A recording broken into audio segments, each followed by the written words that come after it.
अरे का भइल हो? रोवत तारू? कोई मरले बा कि कोई गरियौले बा? कोई डटले बोलले नहीं खेनु? नहीं। फिर रोवत काहे बाड़ू? कुछ ना,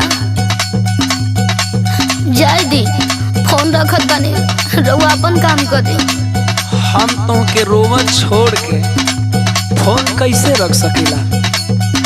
काम करे में तनिको मन लागी, रोना धोना बंद कर। अब बोल कि काहे खातिर फोन कैलू हो? दी सुनी, छोड़े गवा